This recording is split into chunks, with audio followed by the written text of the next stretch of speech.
Hi, welcome to another Foxy Little Nugget. This is a strange one. I'm going to talk to you about serial killers. Or rather, I'm going to talk to you about the absence of serial killers. We've always had them. They've always existed, obviously. There was road street killers, or killer, in the early 1800s. This is before Jack the Ripper. Then, of course, there was Jack the Ripper.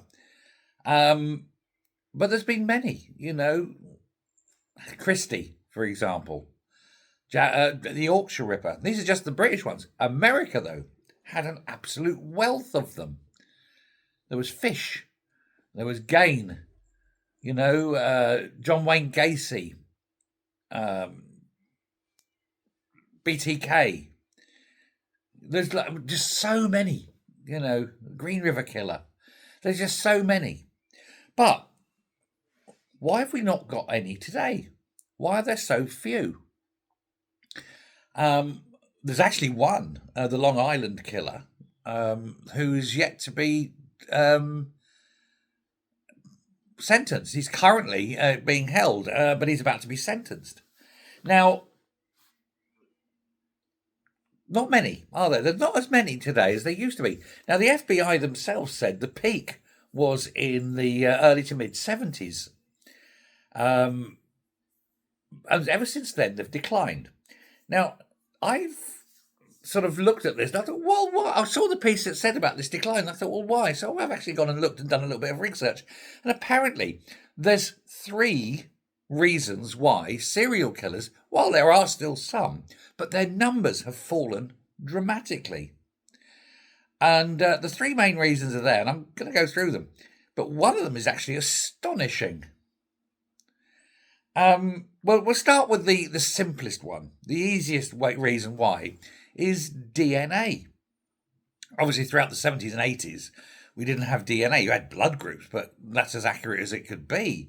But since the rise of DNA, which really, I think the first DNA case was 1992, but it took months to sort of build up enough DNA to test and all this. Nowadays, they can build up, it's not quite up there to CSI standards, but they can do DNA in a matter of a few weeks.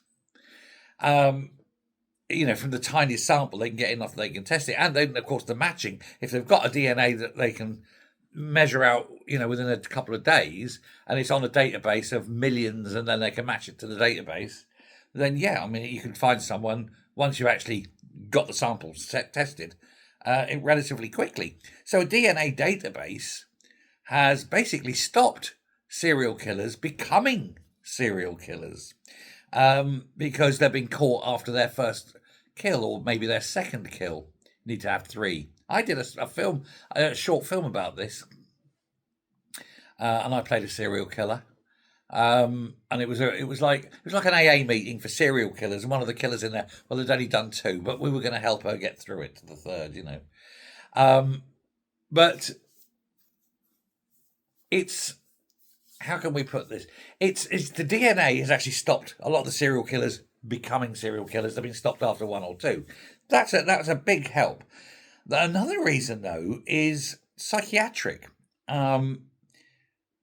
Psychiatry now has become mainstream, psychiatry and psychology, and actually the traits that lead to serial killers are actually being picked up far earlier, and thus people can be monitored and medicated to stop them becoming, or at least to ensure they don't, get to the point where they're going to become a serial killer.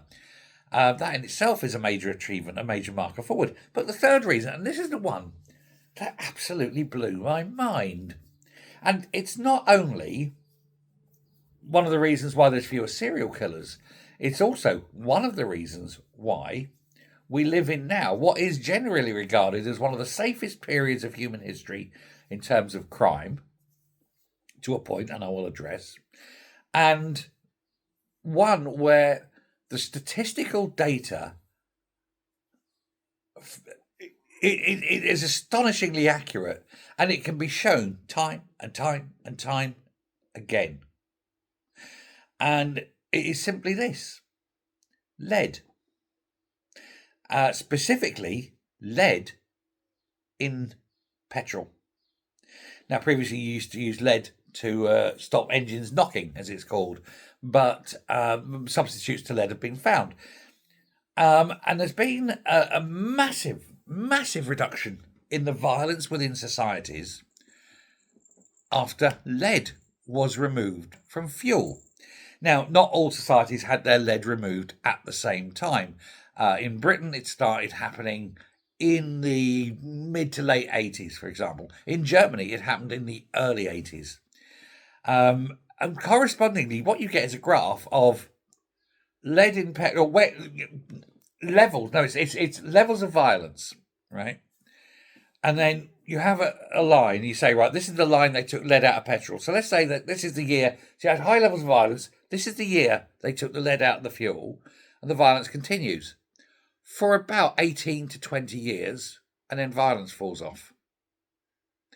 And they saw that in Germany. And then they looked at Britain, and it was like mid-80s to mid-90s to 2005, violence fell off. In America, in Japan, in China, in Australia, in every country they've measured where they've stopped putting lead in fuel, 20 years later, social violence fell. Why? Because lead from the fuel gets breathed in. Lead is retained within the body. But lead, if it gets to the brain, whatever, can cause a lot of mental issues, a lot of mental damage. And violence is one of the things that happens. When you have children brought up in an era completely free from lead in the environment, because they've got rid of lead in paint and so forth, they don't have that brain damage that tends them towards violence. And in fact, there is one study that now suggests that the current generation, who are the offspring of the lead-free generation, are the ones that are all, what we look at now, this Gen Z kind of, or Generation Alpha, really, that are all, sweetness and light and slightly effeminate and so forth, and soft and whatever. And the current thinking is this is because they are the second generation without lead.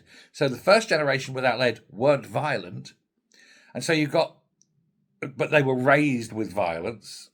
Violence was above them, but they themselves weren't violent. But now their children are being raised, but the generation above them wasn't violent. And it's generally the softening of humanity. Well, the same thing is applied to serial killers, because without that brain damage, they're not going out there, and there's literally no, or a much bigger reduction in the number of people mentally affected enough to become serial killers. And I found that absolutely astonishing. Welcoming. We don't want serial killers, but astonishing. But it does make you wonder. So if you want to breed an aggressive race, you need to go where there's a lot of lead in the environment. And so where you have to look is, where do we have lead mines? Well, Cornwall for one, tin and lead, and Cyprus had some and so forth, and the big swathes of Africa. So there's still lead in the atmosphere there, still lead in the environment. And it makes you wonder, doesn't it? So it's probably worth, and I won't do this for you, it's a little exercise for the viewer.